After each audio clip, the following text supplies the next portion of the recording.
Hey, parents, we're going to pick up. This is now Mr. Cote back with you again. We're going to go back into fifth grade math so you have an idea of the resources that you have available to you. Let's quickly go through the math test blueprint. All right, so let's take a look at what we have. It's set up a little bit differently than the ELA that you saw previously. Use place value and understanding to solve real life mathematical problems. That's right, folks. This is just like it was is the domain. We refer to it as the domain, but this is the categories upon which it will be tested. So we have numerical reasoning, and then of course this links to the standard. What I like about the math is it's very clearly stated this part of the standard will be tested, whereas ELA just kind of gives you the heading points and the domain. It doesn't really get into the standard specifically. Math is very clear; it gets into the specific standard. So we have numerical reasoning, and then we have patterning and algebraic reasoning. And then we have measurement and data reasoning, geometric and spatial reasoning. I want you to notice something. Everything now in mathematics deals with reasoning. How can they apply those? What's the purpose behind doing certain applications in math? So, the numerical reasoning, there's going to be a total of 58 points on the math, and this is the breakdown. So, being able to use place value and understand place value in a real life setting, and then be able to read, write, and compare decimals to the thousands place and round and perform operations with the decimal numbers. That's going to be about 14 possible points out of there.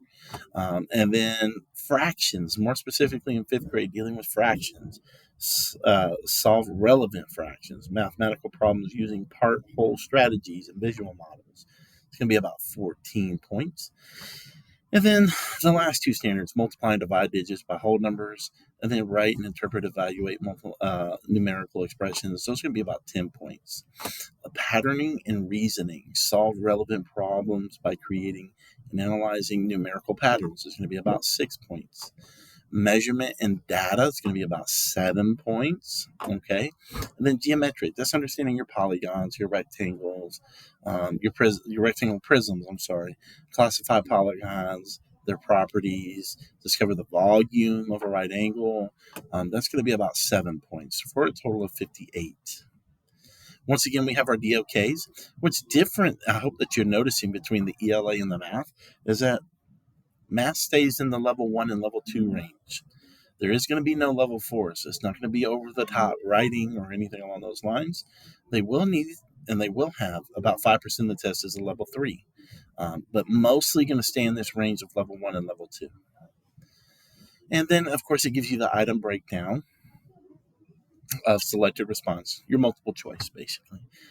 In technology enhanced, going to be about 42, and then 2-point technology enhanced questions. This is going to be your drag and the drop, or building with a box.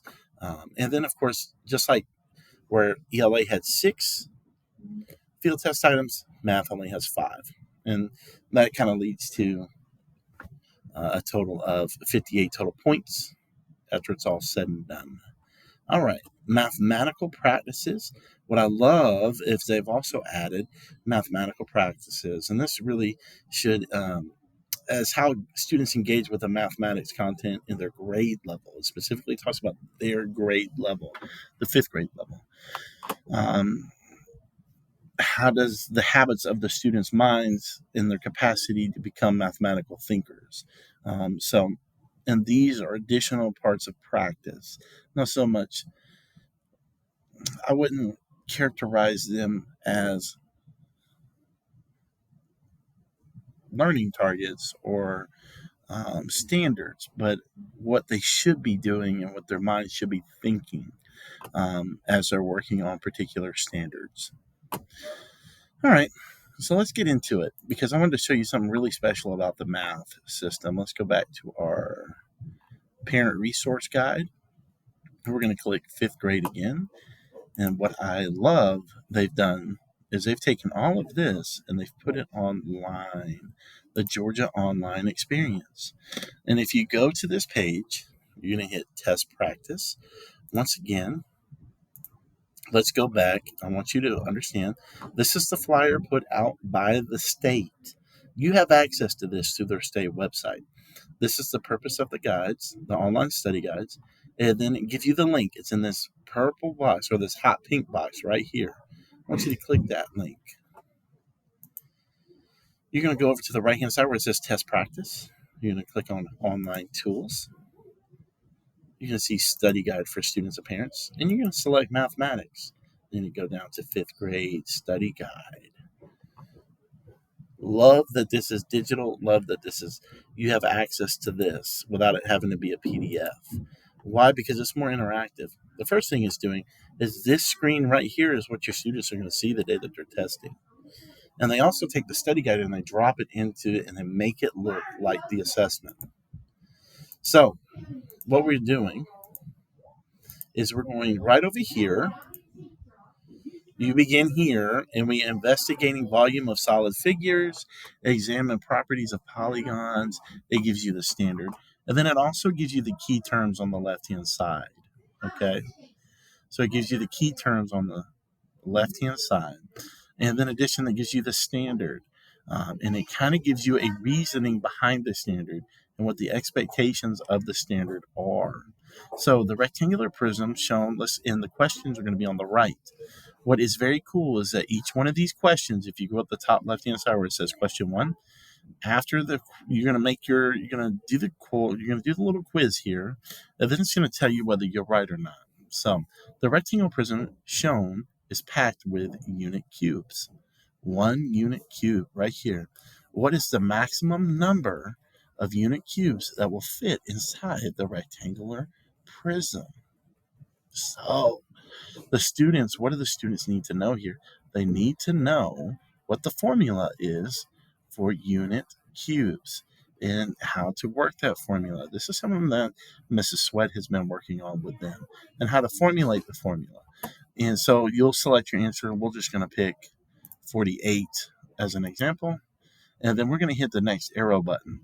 The correct answer choice is D, 48. The response shows that a student correctly multiplied the length, width, and the height to the volume, or the student counted rows and columns of the unit cubes. Choice A, B, and C are incorrect because each of the results multiplying only 2 of the dimensions, which results in an area of a side, not the volume of the prism. So each one of these questions here, folks, deals specifically with what the students have been working on. So it's going to give them a question, and then it's going to say here, this is where your students need to, this is the tricky part, select 3. So now the student needs to make sure, select 3 sets of dimensions that meet Craig's requirements for the volume of the shed. So each one of this shed must have a volume of at least 500 and no more than 600 cubes. So they need to be able to quickly multiply each one of these, determine which one falls in between the volumes of cubic feet. So your answer has to be in between 500 and 600. And then once again, it's going to give you the choices, but it's also going to give you the reasoning. So very important. We should be working on multiplication with mathematics because you're going to see how it plays into, and it's also understanding the formula that they're going to need to. Volume requires length times width times height. Okay. Area is a different formula, so you need to be able to work that with them. And then it's also going to have them do certain activities, maybe complete an assignment. And it allows you to play a little bit, allows you to work here. So if you can put in drag and drop and 5 cubic feet. If you know that's wrong, you can drive this in. So this is very similar to what they're going to see on milestones.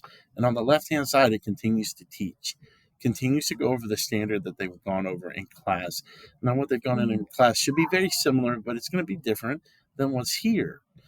It's just the way that we use resources.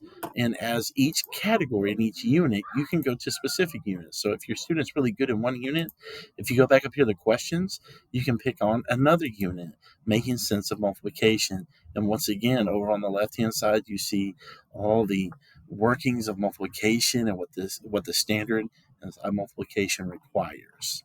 Okay, and then it gives, once again, over on the questions on the right hand side. Parents, this is set up. The tools that are across the top are the same tools you're going to be using on the test. It's almost identical setup. So if you use this, as the kids would say, game the system, use this to help study and for the kids to help study. This is great. I hope that this has provided you with some insight for mathematics. I will be back in the next video for science. Thank you very much.